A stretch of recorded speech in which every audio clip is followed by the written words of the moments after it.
오늘 기초양육 68번째 마지막 창세기 강의입니다.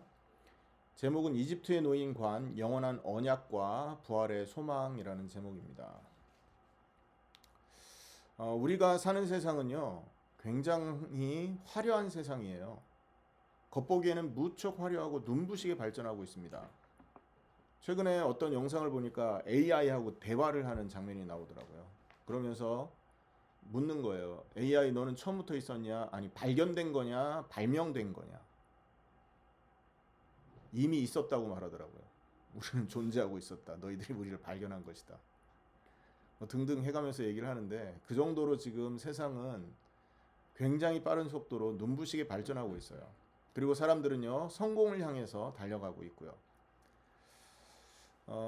재물을 쌓으면서 스스로 인생의 주인이 되어서 인생의 평안을 누리려고 애쓰고 있죠. 근데 여러분, 그런 화려한 포장지를 벗겨보면 어떻습니까? 현대인들의 삶, 나만 장군 같은 그런 모습 아니겠어요? 그들의 삶은 참혹하고요, 고통의 연속입니다. 얼마나 많은 고통 가운데 있냐면 원인을 모르는 우울증, 연예인 대부분이 걸려있는 공황장애, 그리고 씻을 수 없는 죄책감 등등. 여러분, 정신병원의 환자들은 넘쳐나고요. 미국에 제일 잘 팔리는 약이 이 정신병 약들이지 않습니까? 그리고 상담사들은 부족한 현상을 겪고 있어요. 육신의 고통도 마찬가지잖아요. 의학이 얼마나 발달했습니까? 그럼에도 불구하고 끊임없이 넘쳐나는 희귀병, 그리고 암, 치매, 이거는요, 돈 있어도 살 수 없지 않습니까? 그것뿐입니까? 가족 간의 갈등, 부부 간의 싸움, 자녀의 문제, 가장 가까운 사람에게서 가장 큰 상처를 받는, 이게 우리의 현실이란 말이죠. 경제적으로는 어떻습니까? 굉장히 많이 벌어요. 50년 전, 100년 전, 우리가 잠시, 여러분, 우리가 왔던 20년 전만 돌이켜도 있지 않습니까? 물가가 이렇게 비싸지 않았어요. 조금 벌어도 많이 쓸 수 있었고 조금 벌어도 만족할 수 있었다고요. 그런데요, 지금은 어마어마하게 버는데도 부족해요. 빚에 쫓기고 있고 미래가 불안하고요.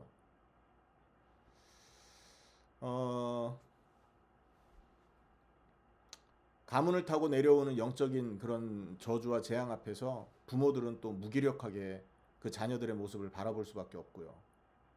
결국은 그러다가 인간이 죽음 앞에 서게 되지 않습니까?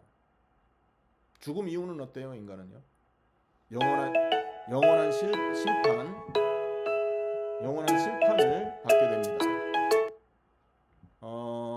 원인을 모를 이런 그 영원한 심판과 고통이 모든 인간 가운데 지금 주어지고 있는 거예요.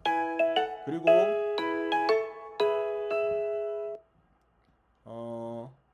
영원한 심판에 대한 두려움이 모든 인간에게 지금 자리 잡고 있다는 거죠.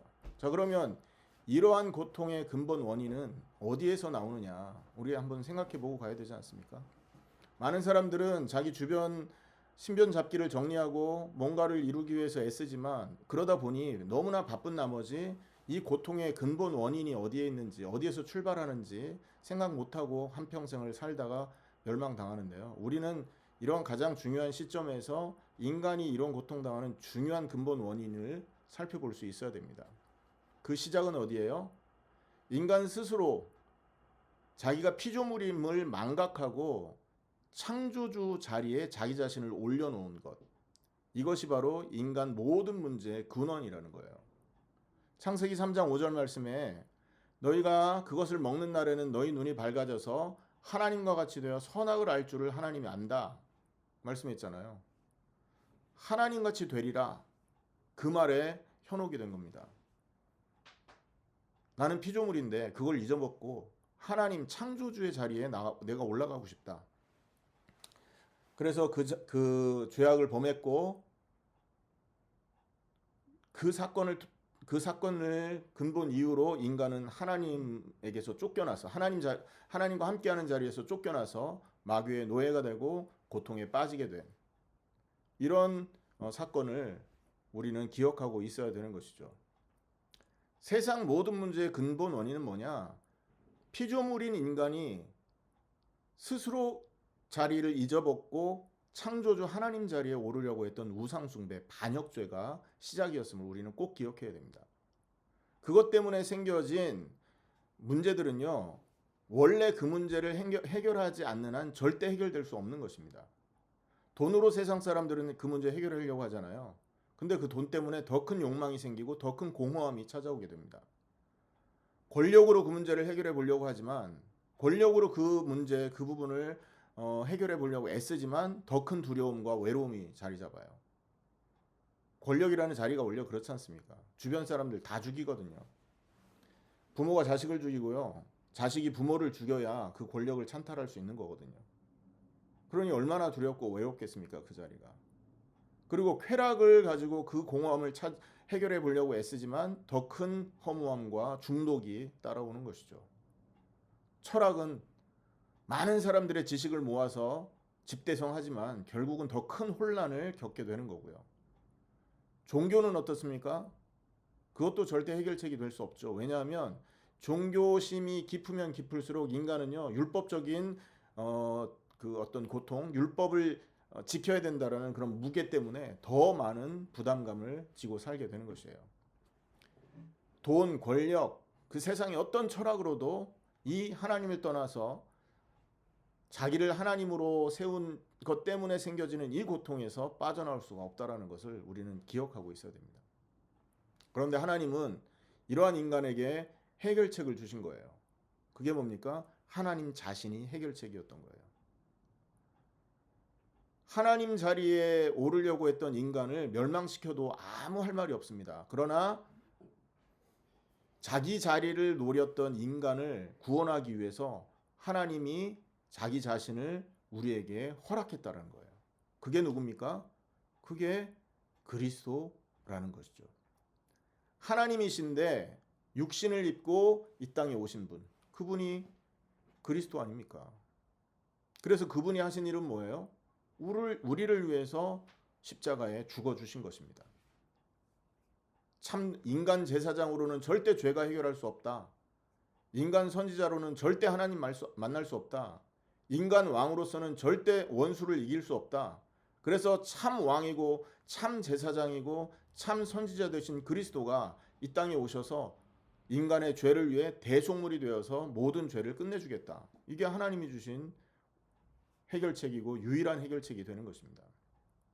우리가 오늘 우리가 읽은 이 본문을 통해서 이 진리를 다시 한번 확인하게 됩니다. 오늘 우리가 50장 15절에서 26절을 읽었는데요. 이 본문에는 야곱의 장례식이 끝나고 난 다음에 요셉이 형들을 만나는 장면이 나와요.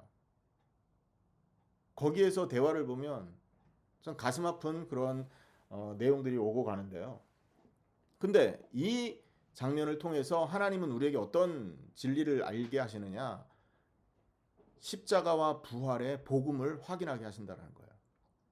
그래서 오늘 인간 스스로 해결할 수 없는 이 고통, 하나님을 떠나고 또 인간이 우상이 되어서 스스로가 하나님 된 자리에 오름으로 해서 인간 스스로를 섬기는 우상 숭배 때문에 인간은 고통을 당하는데 그 문제를 어떻게 하나님은 해결하려고 하시는지 오늘 본문을 통해서 한번 살펴보고자 합니다.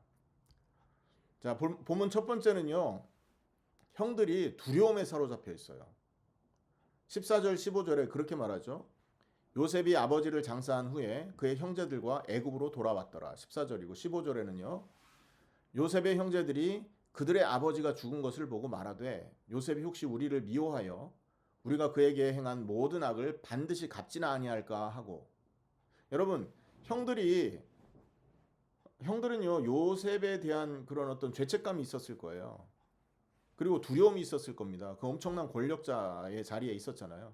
그 권력을 가지고 말 한마디면 그 11명의 형제들을 싸그리 없앨 수도 있었어요. 그런데 아버지가 살아있을 때는 어땠습니까? 아버지가 방패 역할을 해줬단 말이에요. 아버지가 계시니까 요셉이 우리를 해치지 못할 거야. 내심 안심하고 있었을 거예요. 하지만 지금 아버지 돌아가셨단 말이에요. 그러니까 이제 요셉이 우리 죽이면 어떡하지? 우리를 벌하면 어떡하지? 이렇게 고민할 수밖에 없는 거예요. 왜 이런 고민을 할 수밖에 없었냐? 요셉의 형들이 요셉한테 저지른 그 죄를 한번 생각해 보세요. 창세기 37장에 보면 형들이 요셉을 엄청 미워했습니다. 너무 미워해서 그에게 평안히 말할 수 없었더라 이렇게 말을 해요. 그러니까 말하는 것조차 꼬투리가 잡히는 거예요, 계속. 그 옛날에 며느리가 미우면 며느리 발 뒤꿈치가 너무 둥글다고 타박한다면서요. 아니 발 뒤꿈치 둥근 건 다 똑같은데 왜 하필 며느리 발 뒤꿈치를 보고 그렇게 그 불평을 하느냐. 미워서 그러는 거 아닙니까? 그러니까 지금 요셉이 형들에게 이런 미움을 당했던 거예요. 그리고 살인을 모의했잖아요. 자, 그를 죽여서 한 구덩이에 던지자. 살인 모의. 그리고 실제로 그렇게 행동을 했어요. 요셉을 구덩이에 던졌단 말이에요.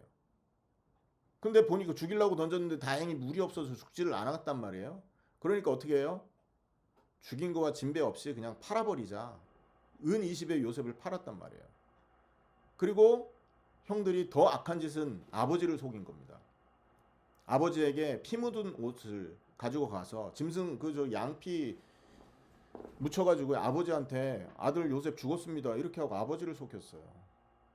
그러니까 형제들이 지은 이 죄는요 굉장히 심각한 죄라는 거예요. 의도적이고 계획적인 악이었다라는 거죠.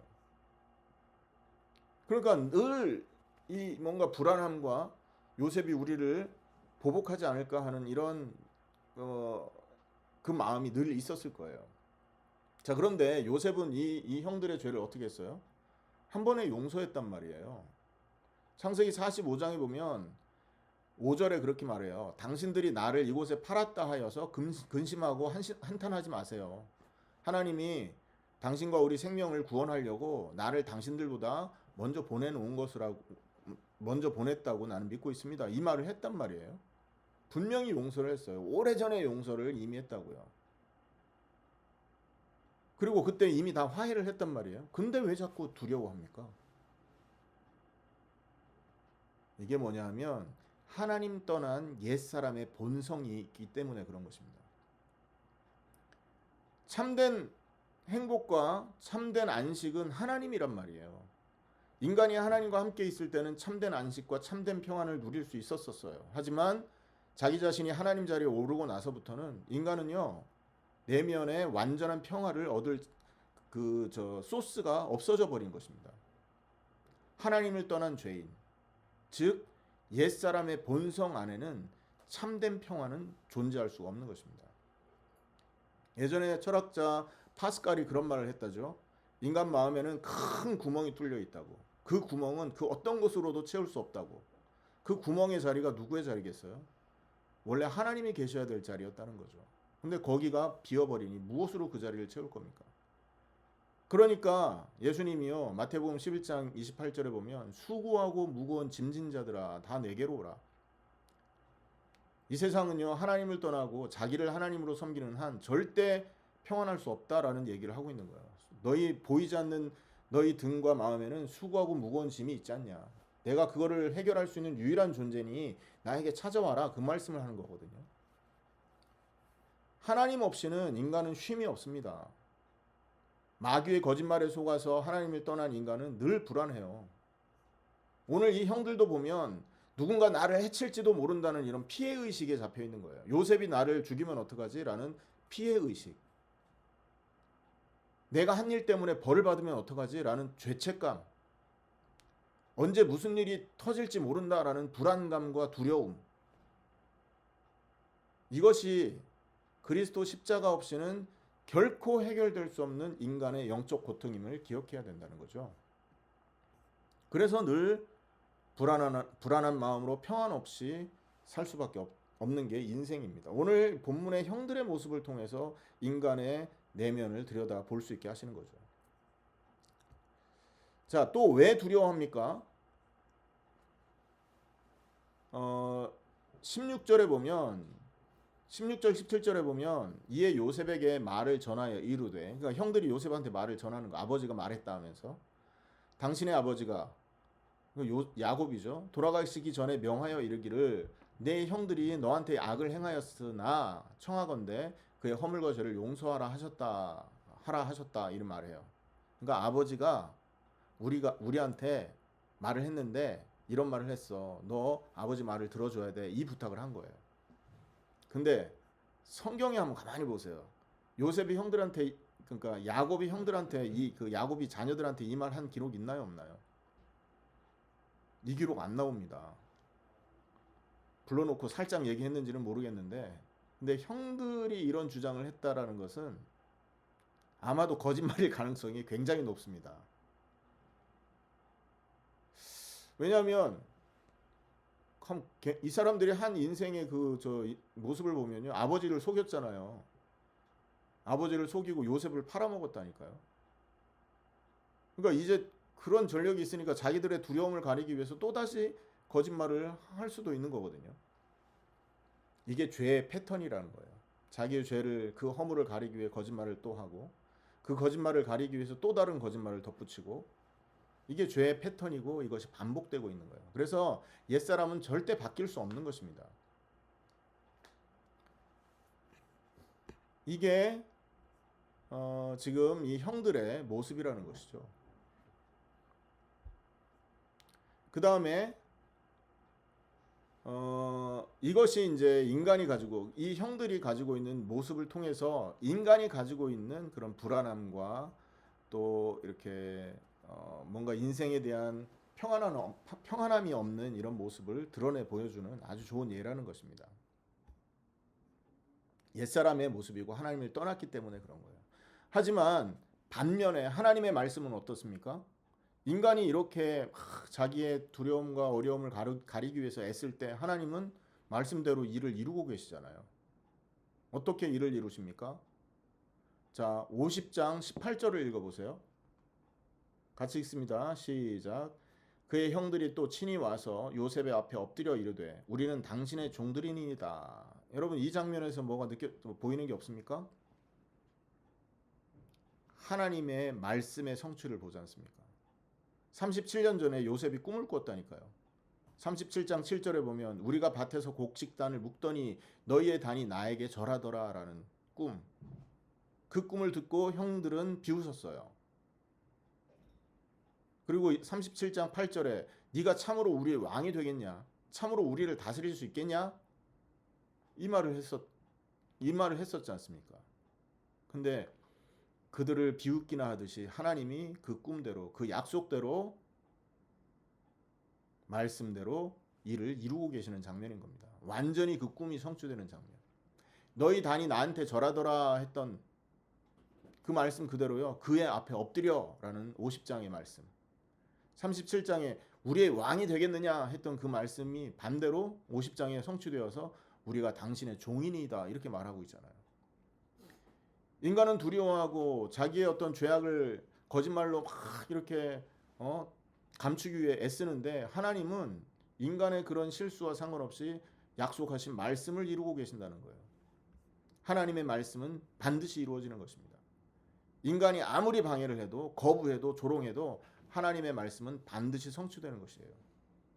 오늘 본문을 통해서 오늘 이 모습, 형들이 거짓말을 하고 또 자기들의 두려움을 드러내는 이 장면을 통해서 완전한 하나님의 말씀이 우리가 의지해야 될 유일한 해결책임을 얘기하고 있다는 것이죠. 자, 두 번째 이 본론을 통해서 또 이 본문을 통해서 또 볼 수 있는 거 있는데요. 그게 뭐냐면 요셉의 용서하는 모습입니다. 이게 십자가의 복음을 설명하고 있거든요. 여러분 17절에 보면 요셉이 우는 장면이 나오죠. 그들이 요셉에게 이렇게 말하며 요셉이 울었더라. 이미 용서를 했는데도 믿지 못하고 형들이 아버지 들먹거려 가면서 거짓말을 꾸며내는 모습을 보면서 우는 거예요. 이거는요, 분노해서 우는 게 아닙니다. 복수하고 싶어서 우는 게 아니에요. 안타까워서 우는 겁니다. 형제들이 아직도 나를 두려워하나? 안타까움. 또 슬픈 거예요. 진정한 화해를 나는 형들에게 요청을 했는데 형들은 그걸 받아들이지 못했나 하는 슬픔. 또 형들을 향한 사랑의 마음도 포함된 거죠. 형제들을 향한 사랑이 있었는데 그 사랑의 마음이 형들에게는 전달되지 않았구나 하는 이런 생각. 그리고 또 연민하는 모습, 불쌍한 모습. 저렇게 죄책감에 시달리는 형제들이 좀 불쌍하게 보이기도 했었겠죠. 그래서 이 울음은 이 형제들을 죽여야 되겠다라는 거, 복수심에 찬 울음이 아니라는 거예요. 그러면서 19절, 18, 20절에 21절에 요셉이 그들에게 이르되 두려워하지 마소서. 당신들은 두려워하지 마소서. 두 번이나 두려워하지 말라고 말합니다. 이게 요셉이 형제들에게 말했던 첫 마디예요. 왜 그랬냐? 너희가 나를 왜 이렇게 고통 속에 빠뜨렸냐 하고 책임을 물은 게 아니라 두려워하지 말라 이렇게 말씀을 했다라는 거죠. 예수님, 부활하신 예수님이 제자들에게 했던 첫 말씀과 똑같습니다. 마태복음 28장 10절에 보면 예수께서 이르시되 두려워하지 말라. 요한복음 20장 19절에도 너희에게 평강이 있을지어다 이렇게 말씀하셨죠. 이게 복음의 핵심이라는 것입니다. 십자가와 부활 이후에 그리스도께서는 죄인들에게 십자가와 부활 이후에 그리스도께서 죄인들에게 했던 첫 마디가 두려워 말라였어요. 그리고 로마서 8장 1절에 그러므로 이제 그리스도 예수 안에 있는 자에게는 결코 정죄함이 없나니라고 말씀했다는 거예요. 이게 복음이라는 거예요.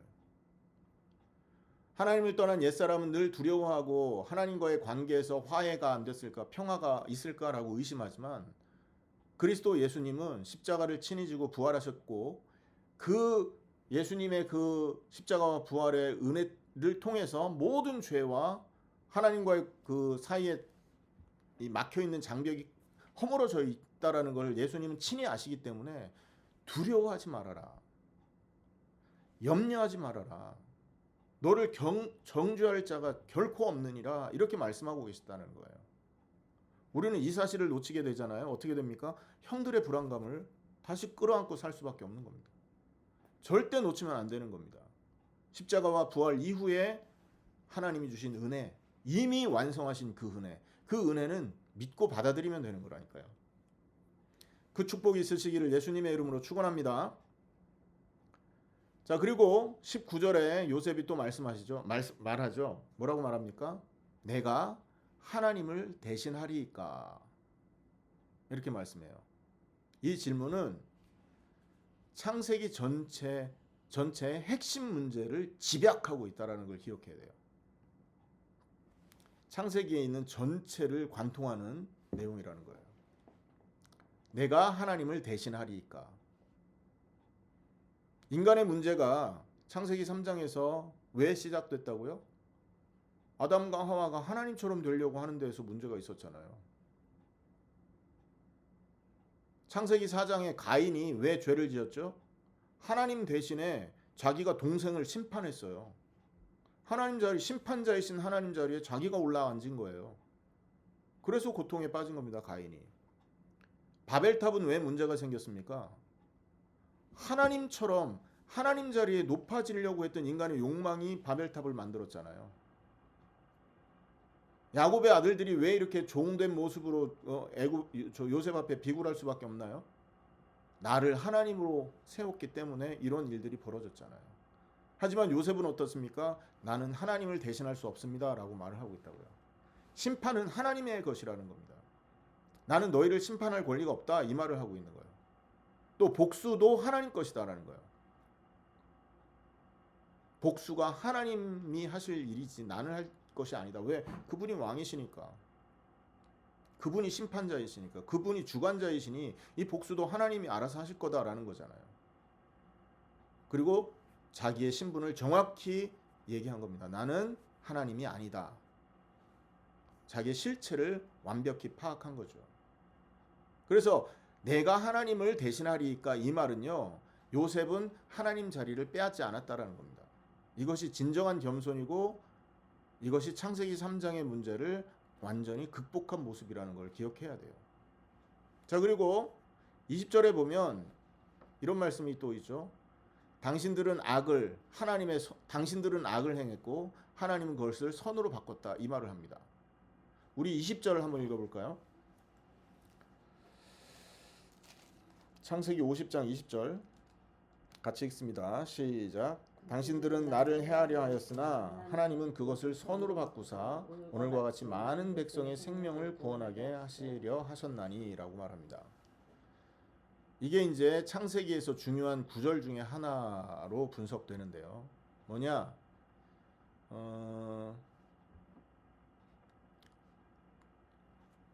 계획이 두 번이 나와요. 당신들의 계획과 하나님의 계획. 요셉의 형들 죄인들의 계획, 그 죄를 해결하신 하나님의 계획이 나온다고요. 당신들은 악을 계획했다. 하지만 하나님은 그것을 선으로 바꾸시고 선으로 바꾸시려고 계획했다. 이 말을 하고 있어요. 다른 말로 다시 말하면 여기서 그 계획하다라는 동사가 있어요. 그 히브리 말로 하샵이라고 하는데 이걸 두 번을 씁니다. 두 번. 당신들은 라마, 악 이것을 하샵 계획했다. 하샵템이라고 하고요. 하지만 하나님은 선, 토바를 하샤바 계획했다 이렇게 말합니다. 토바라는 이 말은 이 선이라는 이 토바 있잖아요. 이거는 창세기 1장에 나오는 단어입니다. 하나님이 세상을 창조하시고 그것을 보시기에 심히 좋았더라 이렇게 말하는데 그 좋았더라라는 이게 토브라고 하는 같은 동사예요. 그러니까 형들의 치명적인 악을 생명 살리는 구원의 사역으로 하나님은 역전시키셨다 이 말을 하고 있는 거거든요. 그럼 뭐가 떠오릅니까? 십자가가 떠오르지 않습니까? 당신들은 악을 계획했지만 하나님은 그걸 바꾸어서 선으로 바꾸셨다. 이 말은 뭐예요? 형들의 치명적인 악행을 하나님은 생명을 살리는 구원의 사역으로 역전시켰다라는 말인데 십자가 복음입니다. 이게 십자가 복음의 예표예요. 예수님을 사단은요 어떻게 합니까?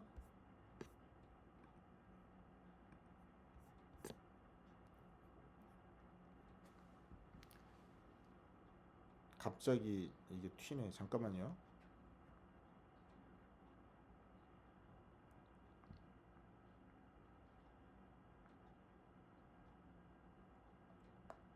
제일 중요한 장면에서 시스템이 튀네요. 자, 십자가의 복음을 예표하는데 사도행전 2장 23절 24절 말씀에 이런 말씀이 있어요. 이 예수를 정하신 뜻과 미리 아신 대로 너희에게 내어주신 바 되었거늘 너희가 법 없는 자들의 손을 빌려 못 박아 죽였으나 하나님께서 사망의 고통에서 풀어 살리셨으니 라는 말씀이 있잖아요. 사탄은 하나님의 아들을 십자가에 못 박는 끔찍한 악을 행했단 말이에요. 하지만 하나님은 그 십자가의 죽음을 통해서 인류 모든 죄를 대속하시고 사단의 머리를 깨뜨리는 최고의 선, 토바, 최고의 구원으로 그걸 바꾸어내셨다는 거죠. 요셉은 이 메시아의 십자가의 은혜를 미리 누리고 있었다고 볼 수 있었던 것입니다. 앞으로 수천 년 후에 메시아를 통해서 일어날 그 일을 내다보면서 자기에게 일어났었던 그 일을 복음으로 해석할 수 있었던 은혜를 받고 있었다라는 것이죠.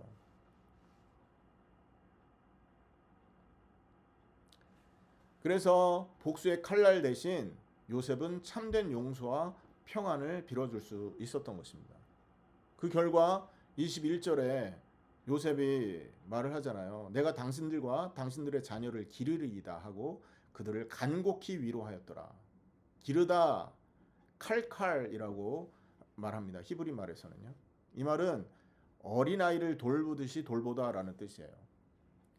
요셉은 자기 자신을 죽이려 했던 형제들을 어린아이처럼 돌보겠다 말한 겁니다. 그것도 그의 자녀들까지. 하도 못 믿으니까 레브의 다바르 간곡히 위로하였다. 히브리 말로 마음에 말하다. 마음 깊은 곳에서 우러나온 위로의 말이었다라는 겁니다. 이것이 뭐를 설명합니까? 바로 그리스도의 용서를 설명하고 있는 겁니다.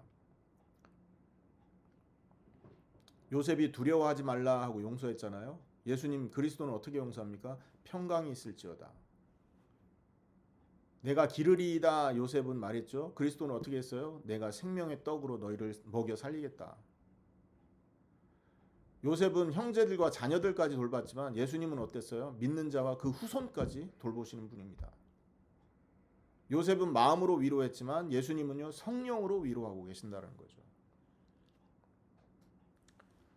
이게 요셉이 형제들에게 말한 그 몇 마디 말 안에서 우리가 볼 수 있는 십자가의 은혜라는 거예요. 이걸 놓치시면 안 되는 것이죠.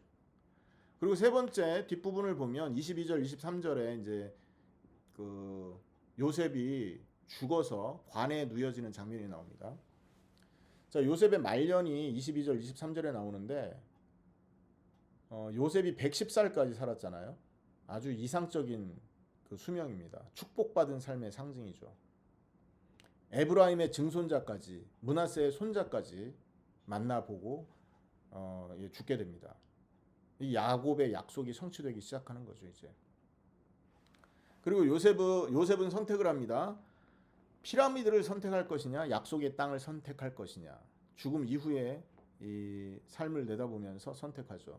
지난주에 예람이가 그랬죠. 예람이 같으면 피라미드에 묻혀 있기를 바랬을 거라고. 대부분 그럴 겁니다. 좋은 영광의 자리에 있기를 원하지. 초라한 지금 나라도 없잖아요. 가족도 없는 그 땅에 묻히고 싶은 사람은 많지 않을 거라는 거예요. 요셉은 당시 세계 최강대국 이집트의 총리였지 않습니까? 얼마든지 화려한 피라미드에 묻혀서 영원히 권력을 과시할 수 있었어요. 여러분 26절에 보면 요셉이 110세의 죽음에 그들이 그의 몸에 향재료를 넣고 애굽에서 입관하였더라 이렇게 말하잖아요. 향재료를 넣었다 이 말이 뭐냐 하면 미라를 만들었다는 얘기입니다. 그 당시에 최고 권력자들이 누릴 수 있는 최고의 혜택을 그 요셉의 시신에게 베푼 거예요. 바로 왕이. 그러면 이제 그대로 해서 피라미드에 가면 되거든요. 하지만 24절에서 예언을 부탁을 합니다. 유언을 합니다. 요셉이 그의 형제들에게 이르되 나는 죽으나 하나님이 너희를 돌보시고 너희를 이 땅에서 인도하여 내서 아브라함과 이삭과 야곱에게 맹세하신 땅에 이르게 하시리라. 요셉이 이스라엘 자손에게 맹세하게 하여 이르되 하나님이 너희를 돌보시니 너희는 여기서 내 해골을 가지고 나가라 이렇게 말을 하지 않습니까? 그리고 여기에 반드시 돌보실 것이다 라는 말을 2번 반복합니다. 돌보시다 히브리 말로 파카드라고 하는데 이것의 의미는요.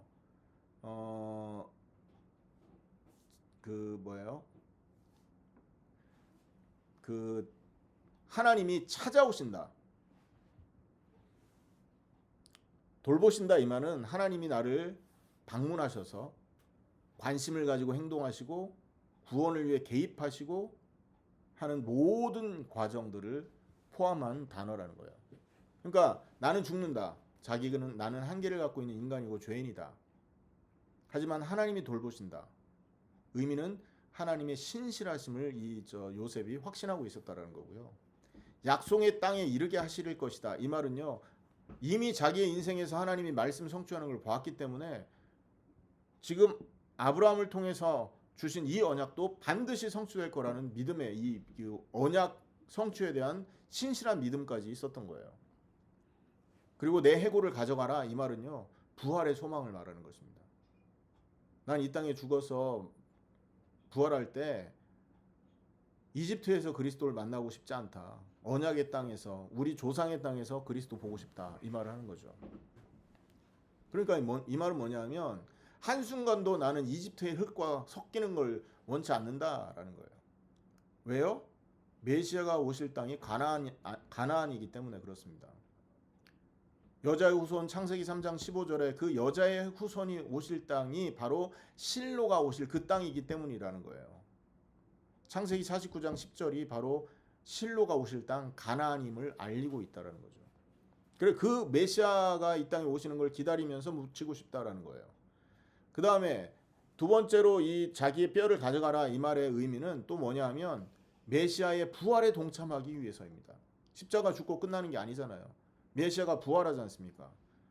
부활의 첫 열매가 바로 메시아 아닙니까? 그 부활의 첫 열매 이후에 올 이 부활의 열매에 동참하고 싶어하는 그 소망, 부활의 소망이 요셉에게 있었던 거예요. 메시아 부활하실 때 나도 함께 부활한다. 나는 그래서 그와 함께 부활하고 싶다라는 이 소망이 내 뼈를 애굽에서 가지고 가라라는 말씀에 들어가 있는 것이 그 의미라는 거죠.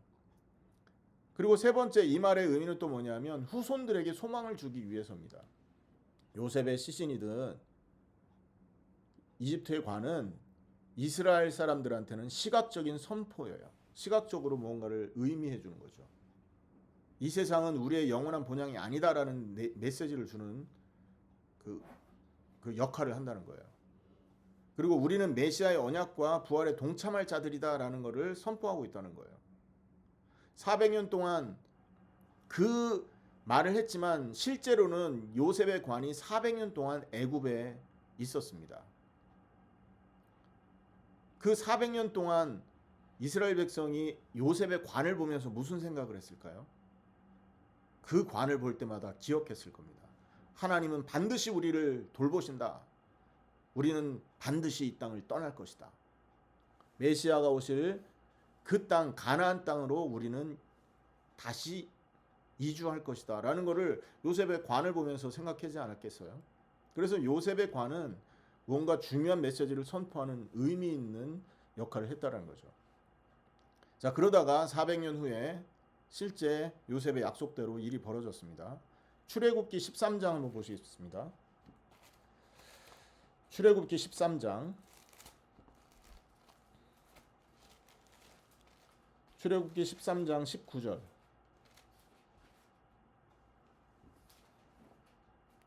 같이 읽습니다. 13장 19절 시작.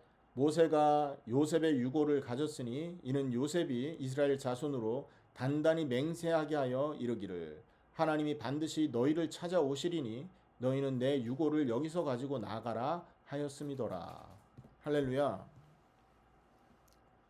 요셉의 말 그대로 성취된 겁니다. 400년 후에 하나님이 이스라엘을 돌보셨고 그리고 그 돌보심의 은혜 때문에 이스라엘은 애굽을 떠나게 됐고 요셉의 뼈는 약속의 땅으로 들어가게 된 겁니다. 그리고 이 창세기의 마지막 26절 입관하였더라.